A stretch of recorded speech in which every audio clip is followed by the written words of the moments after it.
a lot of it is just like, I don't want to be lonely. I don't want to be lonely. I'm horny. I'm horny. Exactly. Hey, we have so much in common. That's a good stank, but it's not for sharing. I need to take a shower. Yeah, exactly. Yeah. That habit increases tenfold when there's a female present. There's too much testosterone in the room. Unless they're also cool with banging each other, in which case, I guess heterosexual. You really threw that curveball in there, dude. I didn't see that one coming at all.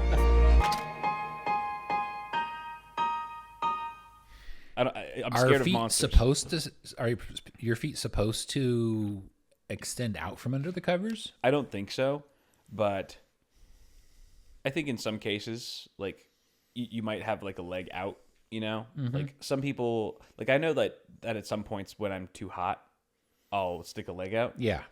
But it's just to temporarily cool down before inevitably putting the foot back underneath before I fall asleep. Yeah. Just so a monster doesn't like grab my foot. Which is silly to think that, like, if a monster really wanted to get me, he would get me whether or not my foot was out exposed. It's probably true. Yeah. Yeah. It's a lot of these are irrational habits, right? But we do them anyway. Some of us do. So keeping your feet covered by bedclothes for safety. Yes. Is this a thing for you at all? Not really. No. Okay. And also, if you get a oh shit. Okay. literal shit. So that's the automated litter box that's going off behind us, and it's making lots of noise. We'll fix it in post. This set is still a work in progress, and that's not going to be here. Well, I haven't figured out exactly what to do with the litter box because you could build an enclosure for it. That would suppress some of the sound. But you could also it would also make it an option to put it other places in the house. True. But the problem with that is litter gets spread everywhere wherever that thing is. Even if it's in an enclosure, they track it within their paws. You could probably find you know how they make those sticky pads for like your dashboards? You set your phone on it. Yeah. And the phone doesn't move around because the pad is so tacky and sticky. It's like silicone. Right. But you could make one of those to put in front of the litter box so that oh, interesting. It would be something grabs onto litter. Yeah. That'll either be very effective or it'll freak the cats out and they'll just piss on all the furniture. That is. I wish you luck either way. You sit in several places in this house as well, so this affects both of us potentially. That's true. Girl might piss right on your chair. But I think I could just unplug it during filming. That could work. Yeah. That could work. Yeah. They can still shit in it, just won't clean. And if there isn't, but the enclosure would keep the smell in, which is nice. You know, I looked it up. I looked at your original video for reviewing that. Yeah. It came with bags that you put in the bottom. They were a pain in the ass. The bags, the clipping it, like the hooks that you clip the bag onto were annoying, and it wasn't not airtight. It wasn't a good seal around the bucket, so like litter would still fall. It would still miss it. Miss it. And they also like they're specific size bags that they just overcharge the shit out of. Oh yeah. And I was just like, it just makes more sense to not use them. Yeah. But we'll figure that out. Sorry for that interruption. Cat's got a shit. Where were we?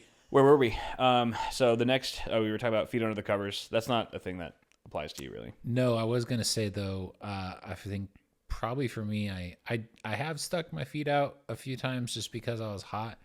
But ultimately, the best solution that I've found is just getting a fan. Yeah. Especially, I for at least a decade of my life, I slept with a fan 2 or 3 feet from my face, just blowing on my face while I slept. Like a big fan, or like what kind of fan?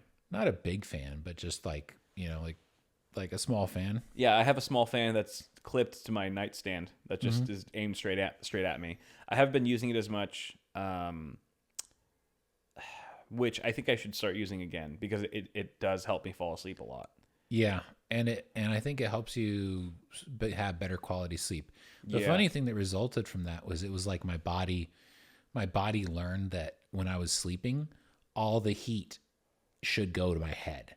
So right. even now, it's like if my body is trying to cool itself off, it's gonna go and put run all the hot blood through my head to get that heat radiated. You've trained your brain to your head to be a radiator. Yeah, exactly. So you need that fan to dissipate some of that heat. Exactly. I totally relate to that. That's definitely a thing. But the other big thing about it for me with having a fan helping me sleep was like the noise, just like the white noise. Yes, absolutely. But I do have I have on YouTube I just do like fire up the 10-hour brown noise. I do brown noise now. Just play it through my phone, and that helps. Now I can't live without it. Now I can't sleep unless it's going. I have an app to generate like white noise, pink noise, brown noise. Okay, yeah. But it's so old that it crashes all the time. There's 10-hour videos on YouTube of all that stuff. So compilations. You should check out 10 hours of. There's various like Michael noises, Jackson. Like no. What kind of psychopath would you have to be to like? I could only fall asleep to that video. It requires some intense childhood conditioning, and that is not healthy. You're probably a serial killer if that's how you fall asleep. There's a lot of good ones like Star Trek Enterprise, The ship. Engine Room, 10 hours, sure, or Bridge, 10 hours, whatever. Yeah, airplane noise is kind of nice. Any kind of like starship noise, fool. Starship noise, dude. Man, get on my level, bro. This guy. Let's be in an air. Yeah. Dude. Okay. What else you got? Destroyer. Having our own personal concert. That one's lame. Just singing. Everyone sings to themselves sometimes. I used to more. I should get back into that. I miss singing. Yeah. I mean, it's fun to do it just solo when no one's watching, or karaoke if you're like a few drinks deep. Yeah, and you do a lot of whistling of. Yeah, I do whistle. Yuletide tunes. You whistle a lot, just in general. Yeah. Yeah, you're a whistler. We're both whistlers. Me, I'm more. Can you whistle? Festive. Can you whistle while exhaling, and also while inhaling? Like alternating? Yeah. Yeah. Okay. Like it's kind of like it's almost like a harmonica. Have you ever noticed like yeah. Right. Yep. I'm not great at it, but I can do it. I thought I was super special. Like super special. Shameless plug. This is a really cool trick that I learned. Yeah.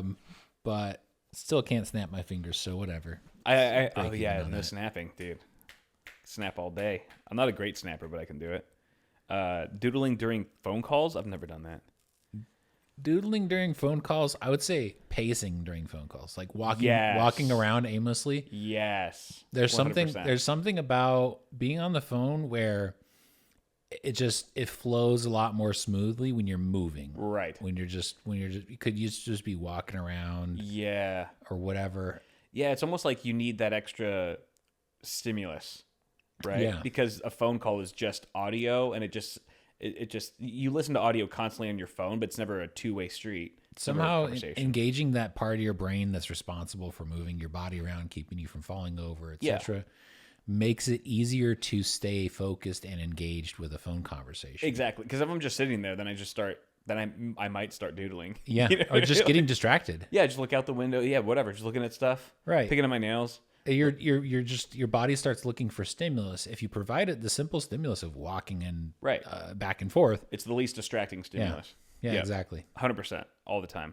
Like Josh calls me a couple times a week for meeting phone calls or whatever. Mm-hmm. I'm just like constantly pacing. Like I look like a lunatic right now. I look like I'm on Wall Street. Just like some nervous, like cracked out. 10 coffees deep businessman.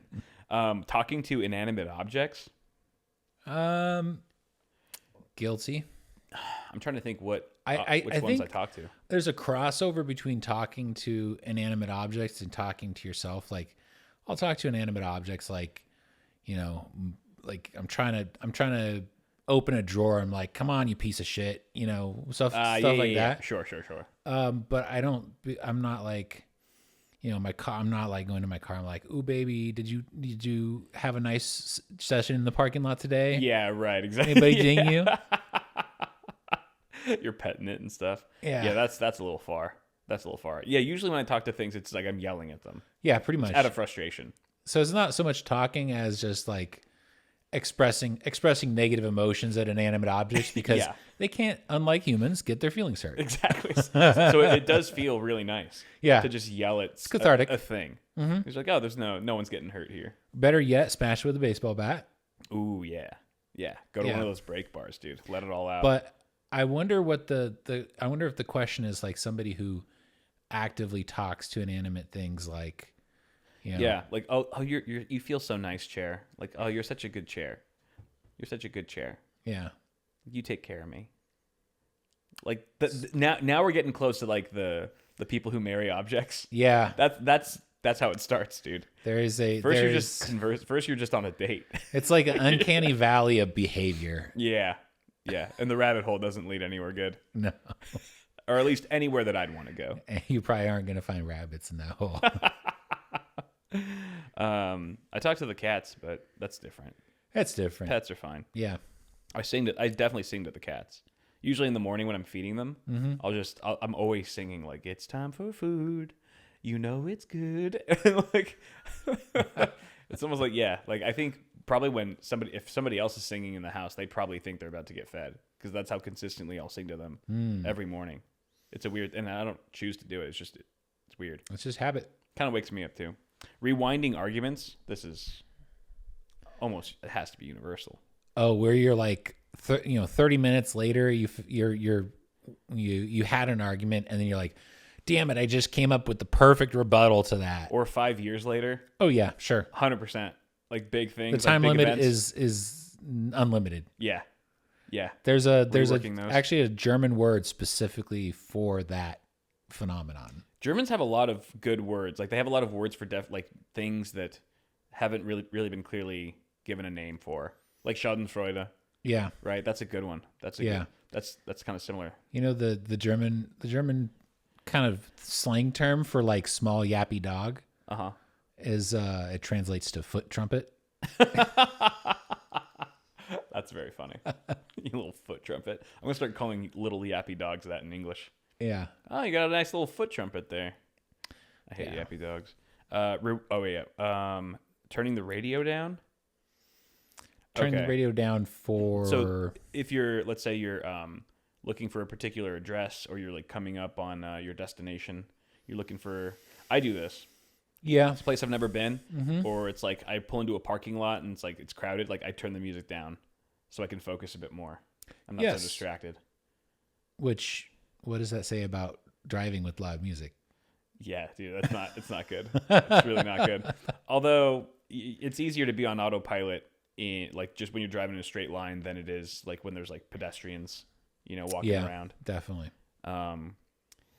That's a big one. Oh shit, what's going on here? Whiffy behavior. Oh, just smelling things, like smelling things like books. People smell books or smell like their fingernails. I do this. I smell things. Yeah. I smell a lot of my body. If you smell a smell that has that smelly smell that you're like, I want to smell that smell some more and understand what it is and where it came from. Right. Like sometimes I'll just be like, why does my hand smell like it's what made my hand smell this way? I remember the most distinctive smell that I ever got on my hand, or one of the most, was actually from an old hard drive, one of those really old hard drives. Yeah. And the magnet in it was not the modern neodymium magnet. It was some kind of, I looked it up and I forget what was in it, but it was like some other elements, including cobalt. Mm-hmm. And it had this really distinctive metallic, like strong metallic smell. Like it was reacting with organic compounds. Like the metal or elements were reacting with organic compounds on my fingers to create like this really intense smell. Yeah. Was it a pleasant smell? It wasn't pleasant. It wasn't unpleasant. It was just unique. I've never smelled anything quite like that. Right. And I was actually a little bit obsessed with it. Oh, dang. I went and touched that thing repeatedly just to just be like, that's such a weird smell. That was your smelling salt, dude. That was your smelling salt. You just have it in a little drawer, just dedicated drawers. I'm glad I didn't spend a lot of time doing that because cobalt is not, or I forget about cobalt. That's like pre-vaping, dude. Before we had vapes, like we had to be smelling something. We had to be inhaling something. Basically, it's like, well, and I went through a period of being really into colognes and stuff.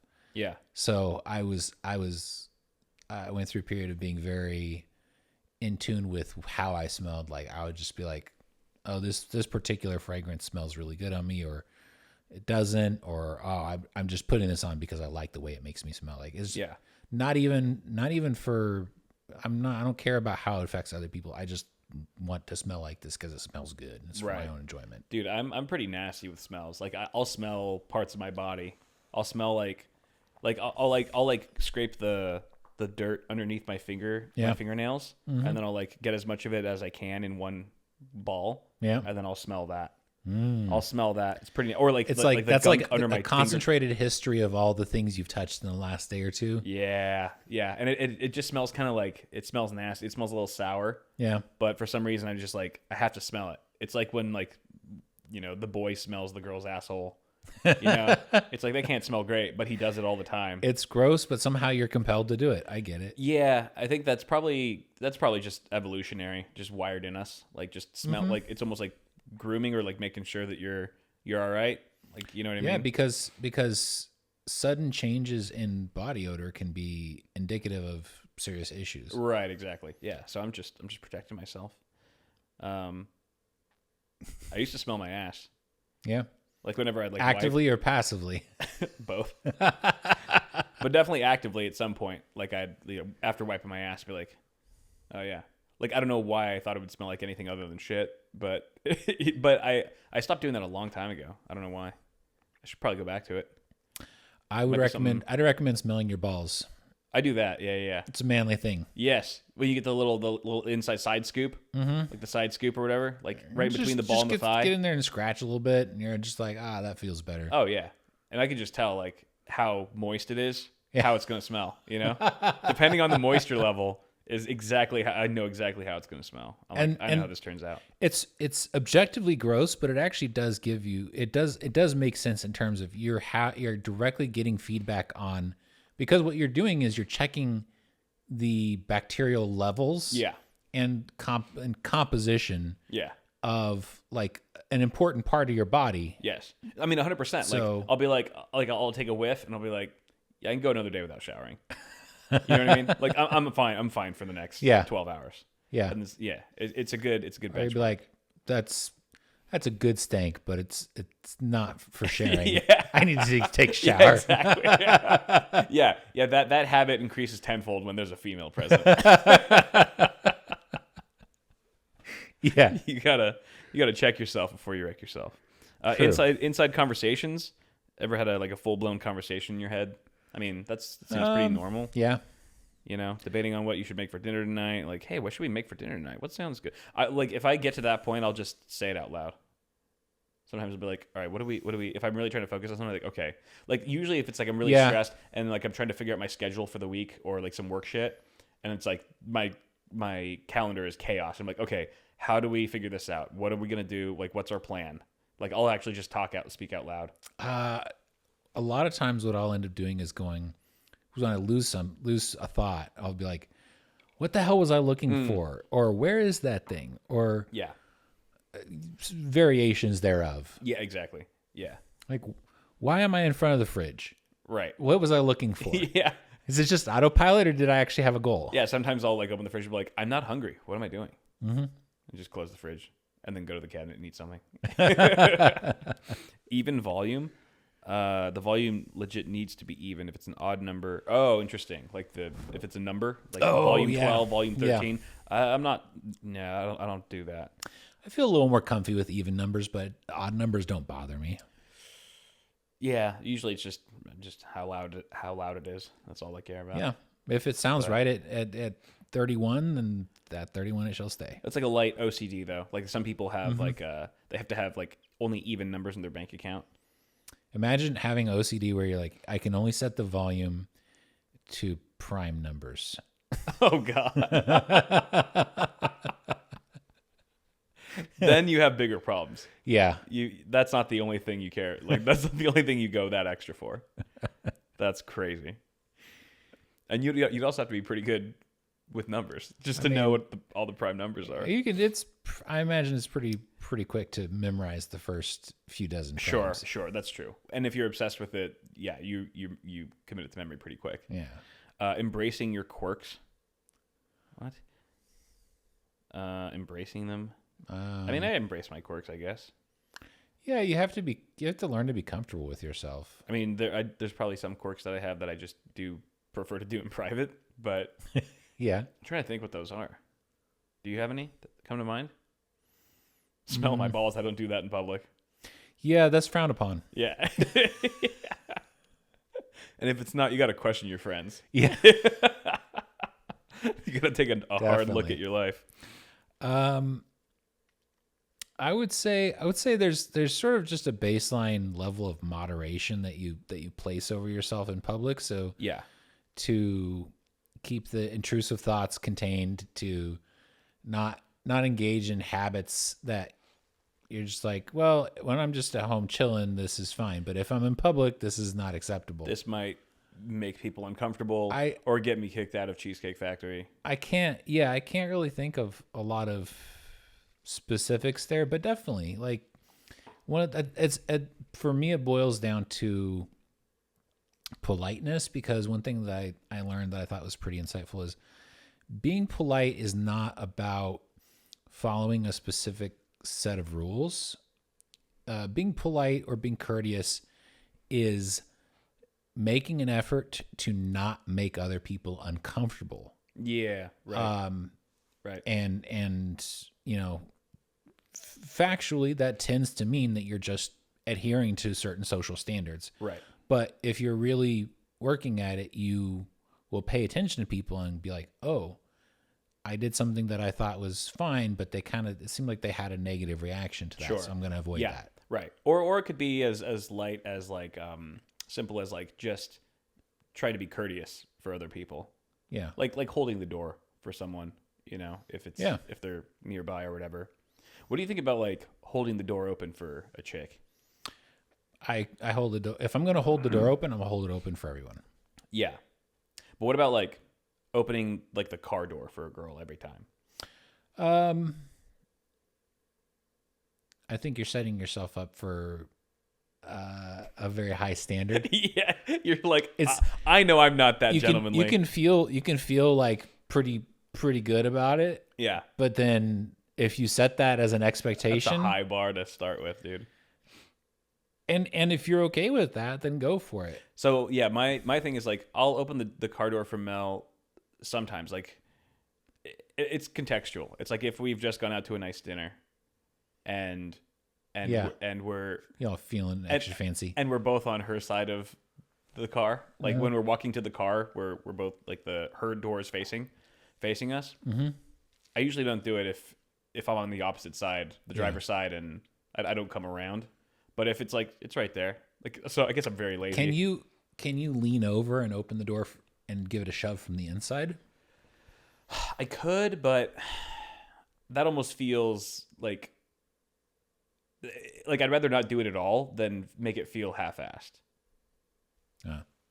To me, it almost feels a little. To me personally, like it feels like half-assed. Like if I'm gonna do it, like I'm gonna just do it proper or not do it at all.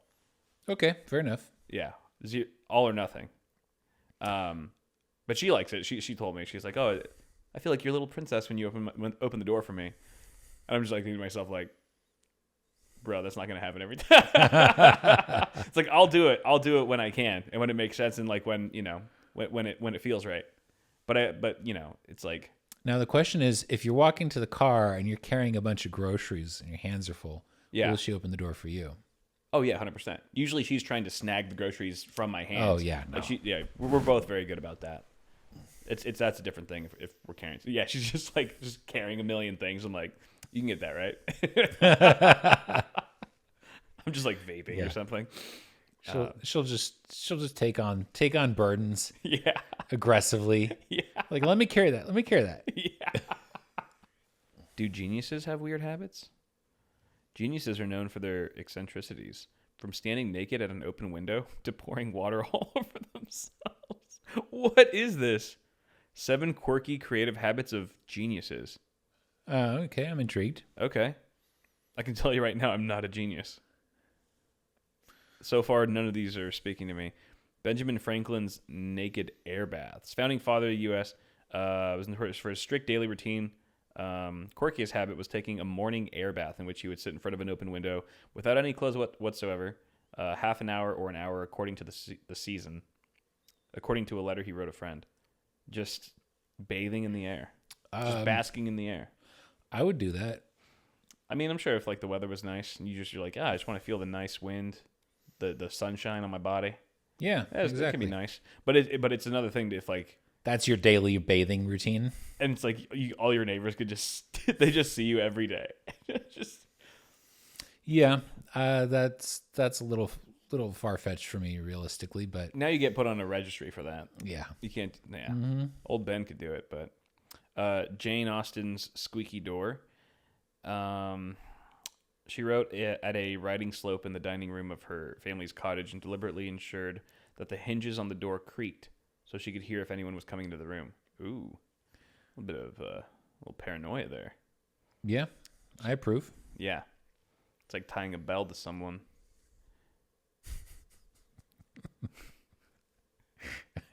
That's pretty crazy. Making sure that the door creaks. It's just her version of canary floors. What are canary floors again? Canary floors are the floors in Japanese castles that are the floorboards are kind of loose, and so they're designed so when you step on them, like they flex, and by flexing they make this really loud noise because there's like a metal nail that's scraping on something. Ah, interesting. So you can't walk across the floor silently. I see. Like it's an alarm floor. I see. Wow. So I see, like a canary in a coal mine type thing. Yeah. Ah, interesting. Beethoven's watery wake-ups. He was reported to have composed his great symphonies while pacing around his room and pouring water over his head at regular intervals to keep himself awake and his mind at peak performance. This habit often led to flooding on the floors below. He was just water cooling his CPU. Yeah. And pissing off everyone who lived under him. Yeah. Imagine if like Beethoven lived in the apartment above you. You just get leaks all the time. Stomping around and the water starts leaking from the ceiling. You're like, what on God's earth is going on up there? Amazing music is being composed. Yeah. Will you pay a price? That's insane to hear like a Beethoven symphony upstairs and it's just water dripping. Just like, okay, how many bodies are up there right now? That sounds like actually a good opening for a horror movie. Dude, honestly, yeah. The Joker meets Beethoven. Maya Angelou's rented room. She said that she rented a hotel room in every town she ever lived in just to use it for writing. She wrote while lying on the bed and asked for everyone to be removed from the walls of the room to avoid distractions and never allowed it to be cleaned. Angelou even refused to allow the sheets to be changed when the hotel staff left a note suggesting they were moldy. Wow. Damn. That's a little... That's a weird one. That's a weird one. That's like that's a twisted take on like a celebrity writer. Like, you know how celebrities have writers, I think they're called writers, where they have requirements for any green room that they stay in or any venue that they go to. Like I think one of them was like, I think Beyonce's like, I need a bowl of like green M&Ms, just green M&Ms, and she needs like a pink toilet, like just random shit. Yeah. That's a little bit of this. I thought it was fairly reasonable up until the point where she was like, no cleaning the room. Yeah, that's a little weird. Because to me it makes sense to be a writer and want to have sort of a designated space, and having it be a hotel room kind of makes sense to me as well, just because it's like it's flexible. It's like wherever you go, like you don't have to worry about having your home set up just right for what you need to be creative and do some writing. Right. You get a hotel room and you set that up as your space. Yeah. But letting it get moldy is a little excessive. Yeah. She had me up until that point too. I'm not on board with that, Maya. Honoré de Balzac, you know who that is? One of France's greatest writers, drank a reported 50 cups of coffee per day. In his own words, Were it not for coffee, one could not write, which is to say, one could not live. In the end, it may have been his undoing. He suffered from stomach pains throughout his life and died at the age of 51 from complications of congestive heart failure, thought to have brought on by his caffeine addiction. 50 cups is... I don't even know that's possible. That sounds... that would put me in cardiac arrest instantly. Like 5 cups of coffee, I would shut down. I mean, obviously you build a crazy... like his tolerance was insane. Okay, so... Maybe coffee wasn't as strong back then. I'm guessing. Everything has gotten stronger. Let's say an average of 80 milligrams of caffeine per cup. And it really depends who you ask, if that's a strong cup of coffee or just a regular cup of coffee or a weak cup of coffee. Yeah. Times 50 is 4 grams of caffeine a day. Oh my God. So that is up definitely in the range where if you didn't have any tolerance, there's a chance that could kill you if you had all that caffeine. I feel like he would probably, over the course of you the would day. just, even if you were used to that dosage, like just the withdrawal alone might put you in the hospital, if not kill you. Caffeine withdrawals are no joke if you have them bad. My dad had a coworker who was crazy about coffee, just drank coffee all the time. Yeah. And then 1 week they were out sick all week, and they were just like, oh man, I got no energy. I'm so fatigued. I feel terrible. And they finally come back to work and they realize they've been brewing coffee in the office. Somebody had restocked coffee, but they'd accidentally gotten decaf instead of regular coffee. Oh. Oh no. And this person was just going through such intense caffeine withdrawals that they were just I'm sick. I can't be at work. Oh my God. That is insane. And I'm sure they were trying to drink coffee at work and it wasn't. Yeah, it just wasn't hitting. And they were just like, I must be sick. The coffee isn't bringing me life. Wow. That's unreal. That's crazy. Have you ever had a caffeine withdrawal? It felt weird from not having it. I've definitely had high caffeine tolerance before. I think I've had some kind of caffeine withdrawal where I was just kind of like pretty low energy and just kind of dragging. Yeah. While I would intentionally kind of take a break from it to Right. get my tolerance down. Right. 'Cause then you can get like intense migraines from it and stuff. And Fortunately, feel dizzy. I've had only a handful of migraines in my life. Yeah. Yeah. Same. Nikola Tesla.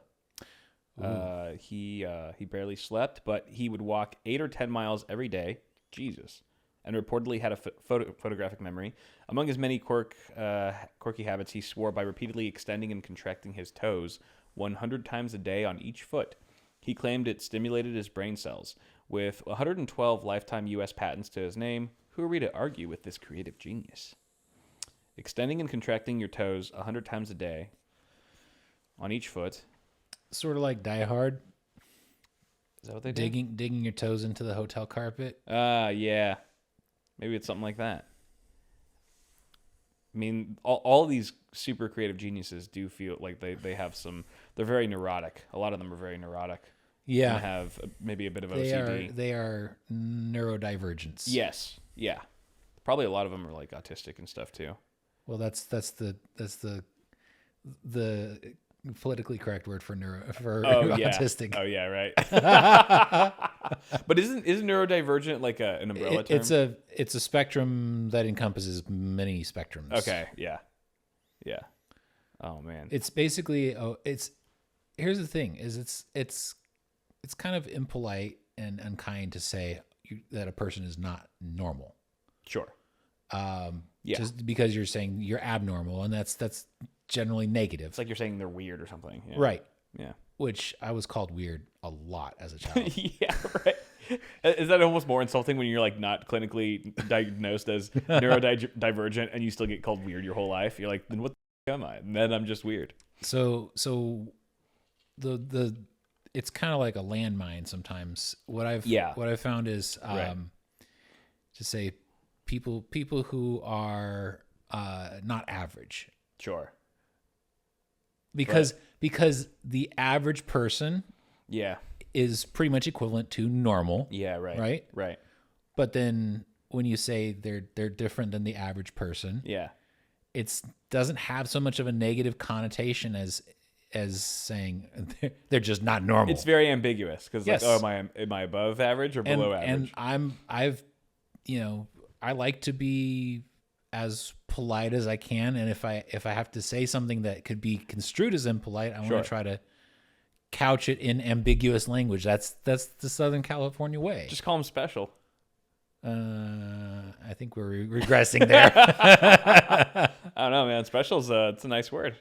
You could say they're a very special person. You're a special person, or you say they're unique. Unique's kind of nice, Yeah. or one of a kind. Now you're just coming up with synonyms. A special snowflake. You're one in a million. Special snowflake. Just a needle in a haystack, dude. That guy. That just means they're hard to find. Yeah, not very average. Not just any other piece of hay. That's for sure. Yeah, true. But that's what all the geniuses are up to. Ooh, we haven't talked about taboos in a while. Asking a woman's age. It's kind of funny. I don't think I've. The only time that's I don't think I've ever asked a woman her age. I've just sometimes they'll be like, "Oh, guess how old I am," Sure. and then you're like, "Oh no." Yeah. Do I It's guess? a trap. It's a trap, dude. It's always a trap. It's But you're always like, a trap. how can I navigate this trap as Right. with minimum harm? My rule of thumb is whatever you think they are, do 3 years younger. Yeah. If they look 30, 27. And at the very least, maybe. But I'm really bad at Gauging. gauging age. True. And Some people are hard to tell. It's Yeah. very hard to tell with some people. especially out here where plastic surgery is not uncommon. True. Yeah, some people are cheating. And then they make you feel bad for it. Like, what? I'm not 40. You had 40 operations, though. So, I just try to like basically do what you do, and if I'm really not sure, I'll just make it obvious that I'm like guessing a decade younger than whatever I Feels think. a day over 21. Yeah. Yeah. That's a safe bet. But it is a trap. It is totally a trap. A most perfidious trap. And it's like, why do they do that? Why would they ask? Like, guess how old? Like, are they fishing for a compliment or are they trying to trap you? It's a twofer because they either get a compliment or they get They get ammo. Yeah, get ammo. Or both, depending on your answer. Yeah, true. Yeah. True. God, that's evil. That is a big taboo, though. Asking a chick what her weight is, that's even crazier. Yeah. That's wild. Or assuming How much do you weigh? someone being pregnant or not. Oh, God. Dude, it's amazing like how many stories you hear about people just saying to random chicks, like, oh, how far along are you? And they're not even pregnant. Like, why would you ever say that unless you were 100% sure? If I was standing in an OBGYN hospital Yeah. ward and a woman is like getting wheelchaired in, Yeah. and maybe I'd be like, oh, is today the day? Yeah. Because that's still ambiguous. Yeah. What, the day for my pap smear? Like, Yeah, exactly. Is today the day? What do you mean by that? Nothing. How old are you? Are you expecting any big things to happen today? You got to be careful with that one. Slippery slope. Necrophilia. This is a stupid article. Obviously, pedophilia, polygamy, having more than one spouse at the same time. This is an interesting one. Having more than one partner. That is definitely taboo, and like, it definitely exists a lot, especially in LA. Like, Yeah.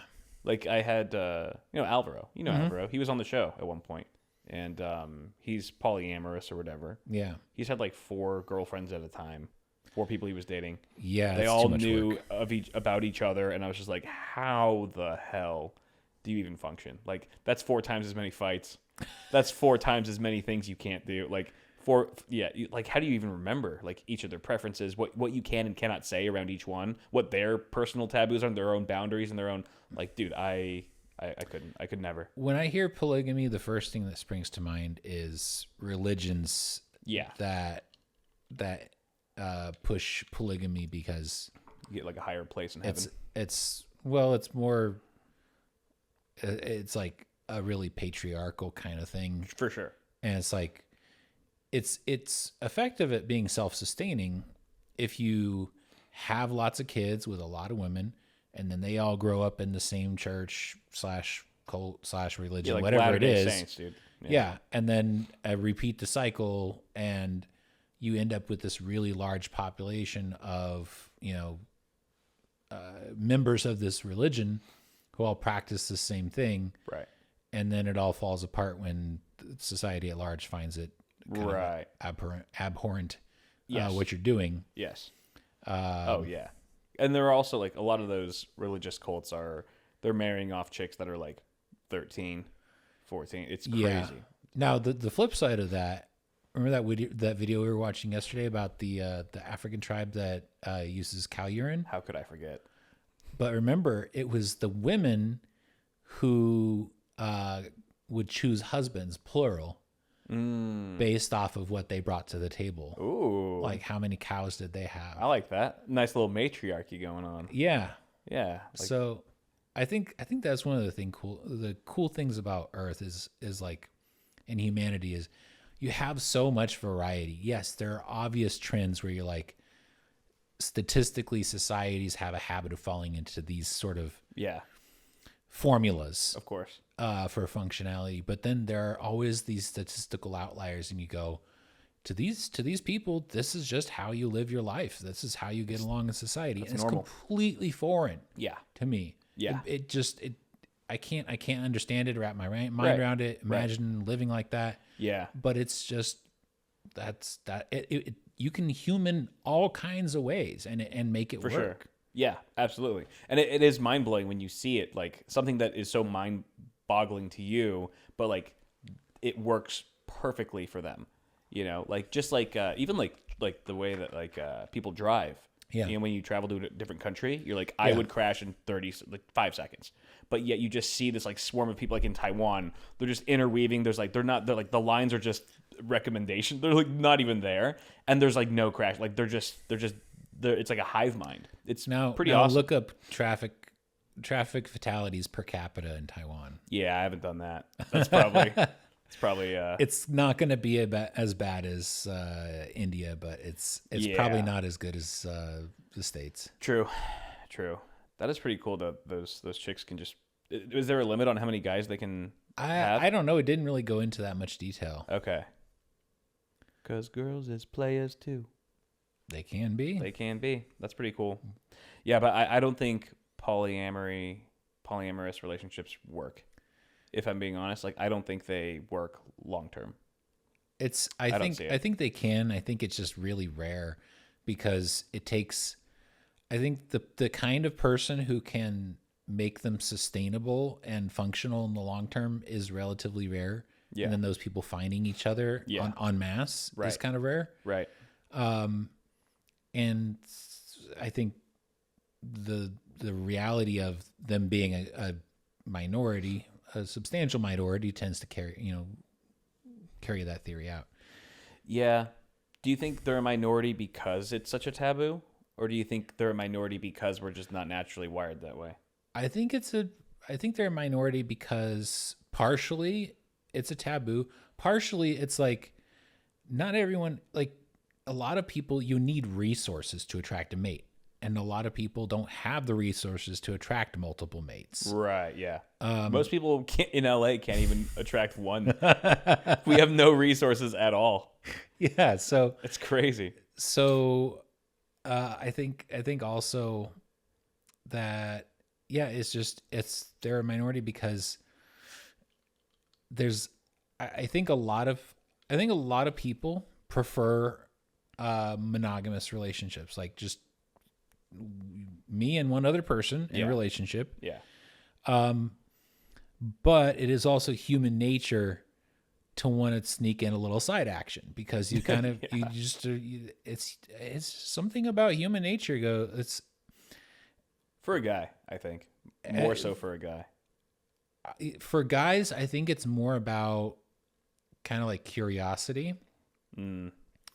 One thing that I read that I thought was really interesting is that, and this could be, here's the disclaimer. This could be some bullshit. Yeah. Like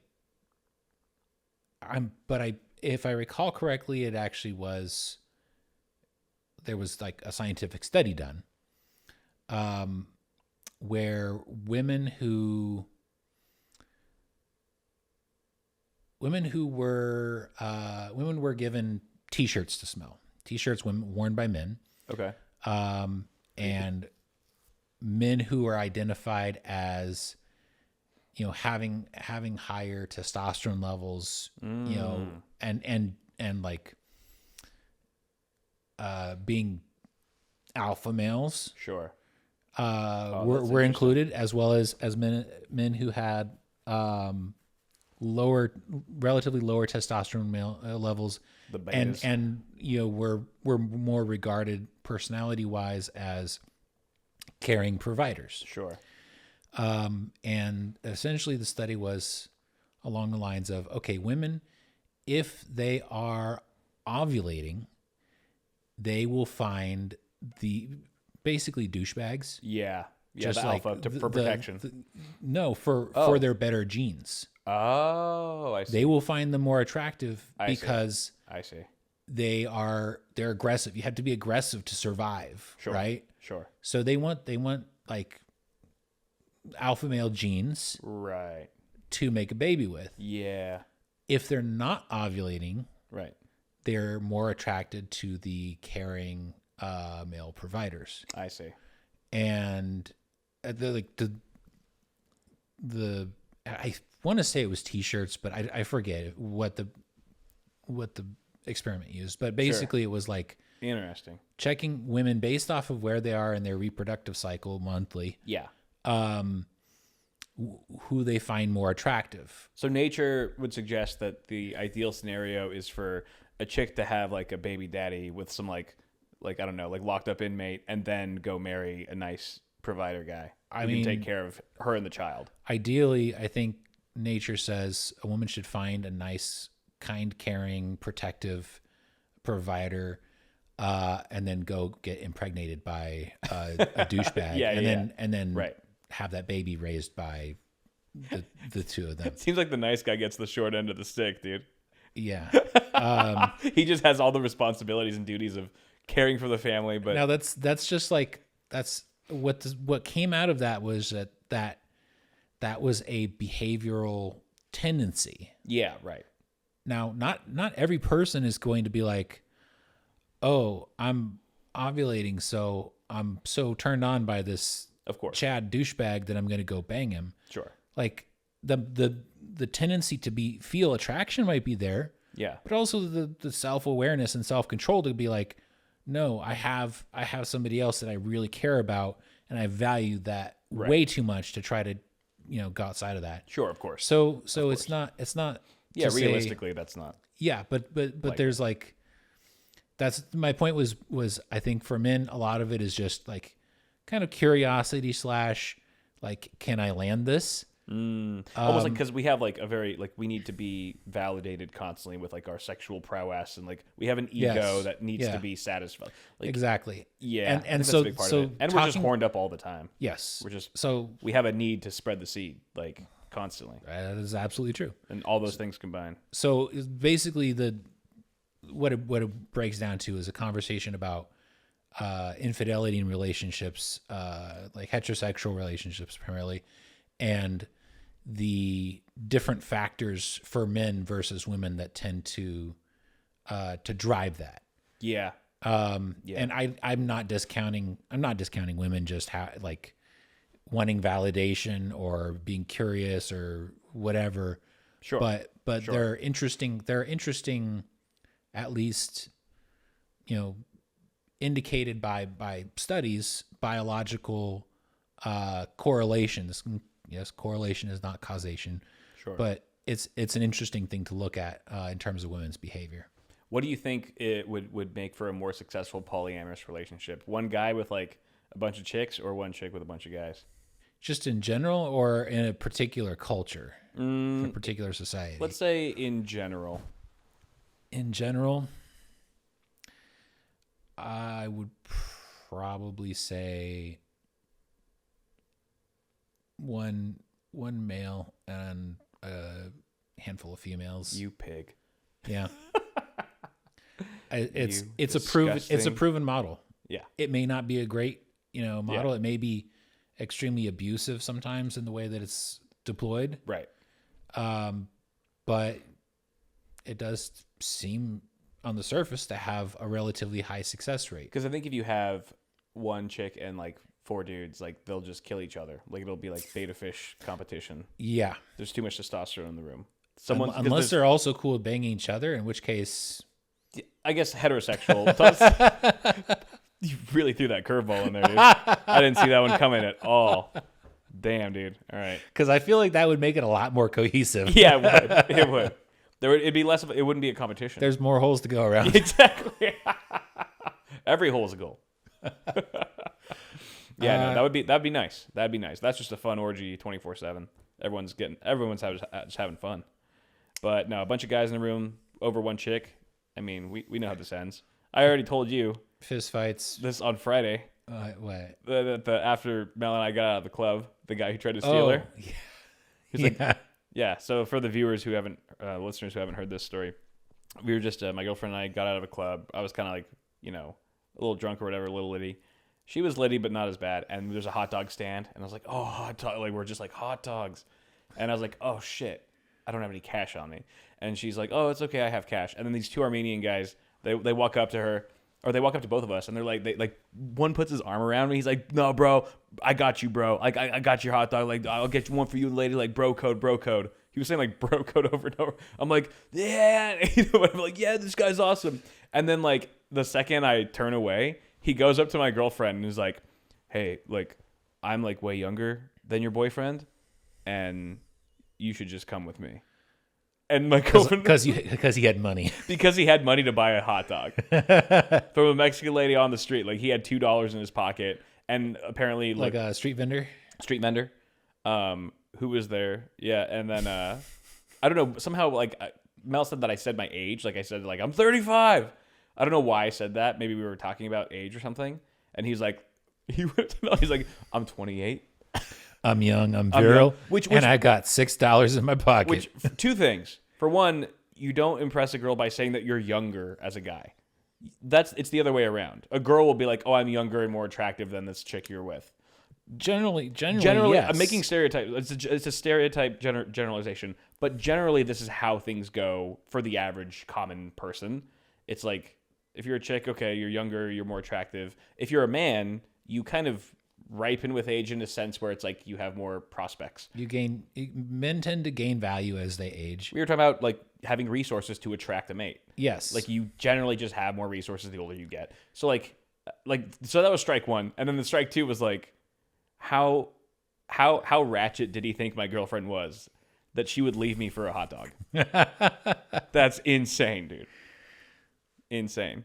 But yeah, I mean, that's what would happen if you had one chick and a bunch of guys. They would fight over each other to compete to be the alpha male. How many times, if he does that 20 times in a night, he's going to get lucky. Oh, he's playing the game. Some variation of that if you're rolling, strategy. If you're rolling dice all night, you're eventually going to hit, snake eyes. It's a numbers game for a lot of these guys. They just saw her as another number. Like, I'll throw my hat in the ring for this one. Yeah. Yeah.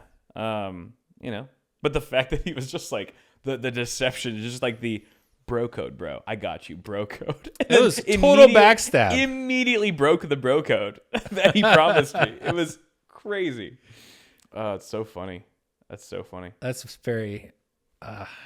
Fortunately, we had an out. The hot dog lady got pushed away by the cops because she was there, didn't have a permit to be in front of the club, and so she started running down the street. I've never seen the cops actually hassle somebody selling food on the street. I think it's late at night and they're bored. They have nothing to do. They're like, let's just go fuck with this chick. The clubs are getting out and the cops have nothing to do? Yeah, I mean, there was no like fights or anything. I think there probably would have been 5 minutes later, some bro code issues. But yeah, the cops shoot her away and I was like, that sucks. She's not hurting anyone. She's offering hot dogs to the public. And then that was Mel's ticket to be like, Kyle, the hot dog lady, she's running. So like she took my arm and like ran off away from the dudes. And then you found out after the fact about all this yeah. bro code I was completely oblivious. betrayal. Yes, 100%. I couldn't believe it. I got home and she told me, I was like, what? No, he wouldn't do that. He built my trust. But it's a dog-eat-dog world out there. Good thing you're a cat. Could still be eaten by a dog, but mostly stays true. inside. Yeah, for his own good. You sheltered animal. Oh man, but the life of a cat. Life of a cat, dude. Dude, they're getting old. They're getting lethargic. Yeah, he's a sleepy boy. So sleepy. He's been so needy too. Like just been meowing at my door. I got home so late. Like I probably got home at like 5 a.m. From working at the office late on Friday morning, and I was still like running off the adrenaline of working. I was like, okay. Then it's like 10 a.m. I'm like barely about to start drifting off, and then just like the gnarliest whining at my door, and I was like, oh no. So I didn't let him in. I started yelling at him through the door. I'll do that. Like, boy, stop. No, not right now. And then I'll just start drifting off and maybe like one more whimper. One Hail Mary. Like, boy, no, go away. I feel so bad later, but I'm trying to sleep, dude. And I'm too lazy to like and they shoot get him to away. sleep 18 hours a day. I know. They just have to ruin my few hours of sleep. That's what they're made to do. It's really not fair. What about farting in public? You ever fart in public? Hell yeah. It's so fun. Especially like crop dust. Do you ever crop dust? Crop dusting is so fun. I don't usually have much foresight because I have a tendency to just let them rip. Okay. And that is a bad habit. Yeah. In terms of both being in polite society and also occasionally trusting a fart. You're chaotic neutral with those farts, dude. I do try. I if I'm being conscious about it. Okay. I'll definitely, try to regulate them. But sometimes, oh damn, I don't even realize I farted. Yeah, right. I don't know what's worse. Probably me because I'll intentionally wait till I'm in a crowd. I think it's a safety in numbers thing. It's like, okay, I won't be spotted, and then also it's just fun to just hit and run. Just like bomb a family walking by, or like at the grocery store, and just like we're just passing each other, like burp, and then. One of the most fun things that I ever did involving farts was somebody got my dad a fart machine for, I think, a birthday present or something. A little speaker? Like a remote control speaker fart machine. Digital whoopee cushion. Yes. Nice. And he and I both think farts are hilarious. Of course. So you're real men. We went to a Fry's Electronics, which was our frequent hangout. Yeah. And I was wearing some cargo shorts, and I had the fart machine in my cargo shorts. Yeah, in the pocket. And he had the remote Tag team, dude. And I was just walking around, and he was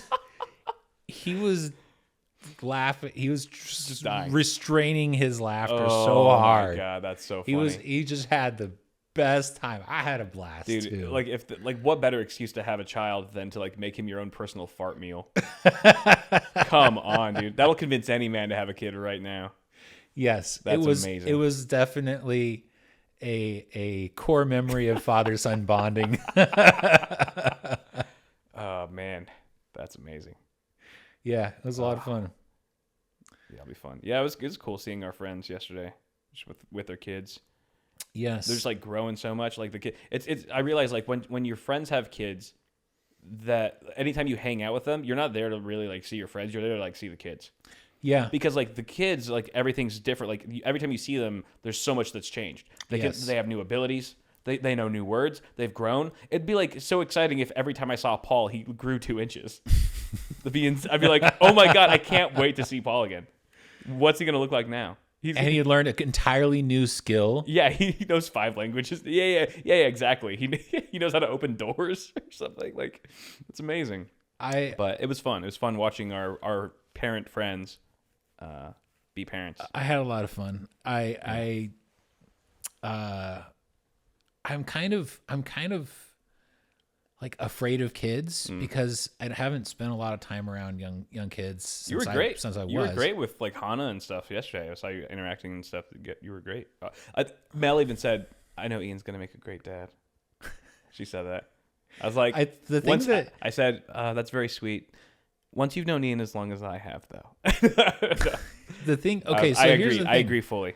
What I learned was I'm not comfortable with kids when they're in the crying and eating and pooping stage, but when they enter the stage of actually talking and like their eyes are wide open, everything is new, like a brand new experience every day for them. It's exciting. It's so cool, and to be able to talk to them, and it's like when I got to witness Mel watch Pulp Fiction for the first time. It's probably like that. Just see the wonderment in her eyes. It's a lot more wholesome than that. But also just like, it's so cool that this is a tiny human being. Yeah. You know, but they're walking, they're talking, they have ideas, they have things they want. Right. They have things they're excited about to tell you about. Yeah. I really enjoyed that. And you just feel like they make you feel like a rock star. Yeah. Do you know what I mean? Yeah. Because you can give them the time of their life with very minimal effort. Yeah. I was just like, Hannah, punch my hands right now. Just watch your mind be blown for hours with this simple trick, you know? And you get so much enjoyment out of that. I'm like, yeah, dude, I get it. I definitely get it. Yeah. And talking to her about, she saw a rainbow in Hawaii. Yeah. Yeah. It was like, so cute. That's so cool. You've been to Hawaii and you saw a rainbow. Did you know Hawaii is called the Rainbow State? Yeah. I forgot about that too. I think it is. Yeah. I might have passed on faulty information. No, that sounds pretty I mean, they have rainbows on their license plates. It has to be it. Yeah. It is the Rainbow State. Yeah. That's their national thing. See, even I'm learning things for the first time. I'm still in my baby phase. But it is funny, like, because I'm like, they're new parents, but I'm new to having friends who are parents. Yeah. So like they've already adopted like parent lingo, and like they'll have parent phrases that they say. Yeah. But like I just have cats, so I interpret them as pet phrases. So like they'll be like 10 minutes late or something, and like they left their kids and like, oh, sorry, we're late. We had to put Hana down. And I'm like, what the like, no. This must be the worst day of your lives. And they're like, yeah, tell us about it. I'm like, Jesus Christ. Yeah, kids are pretty cool. Yeah, I agree. They called it, I think my mom would say, I don't think she coined it, like the terrible twos when they're two. Yeah. It's like it's like just old enough to be crying and pooping and eating and shitting all the time. Yeah. But too young to really start developing their own identity and personality, and where you can't really like have fun conversations with them. Right. Once they hit about 3, it becomes a lot more fun, I've heard. Yeah, you know, you're kind of a little bit more out of the woods, and you can relate to them a bit more. I will admit that did remind me that I want to have kids, and I'm like, yeah, for sure. I got to work on that for sure. What do you mean work on that? Work on that as in, you know, find somebody who also shares that goal, and you know, we vibe really well, and want to, you know, do that whole parent thing as a long-term commitment. Yeah. And just be in a position to support that. It's for sure. It is a very expensive undertaking. Dude, it's insane. It's like you could have a child. Yeah. Or you could buy a yacht. Yeah. Both are fun. Both over the course of about 18 years are going to cost about the same. Yeah. One's way less work and one's way more fun. No, I shouldn't say that. Kids are invaluably fun. But well, how's your love life, dude? Have you been going on a date here and there, or been dating at all? It's pretty much in hibernation currently. Okay. Yeah. That's kind of nice though. Yeah, I've been way too focused on work and trying to make some other changes in my life and habits in a positive way. Like, I got fat. No, you didn't. What are you talking about? You look fine. I've gained like, at least 20 pounds Since we started the podcast. really? Yeah. I mean, so have I.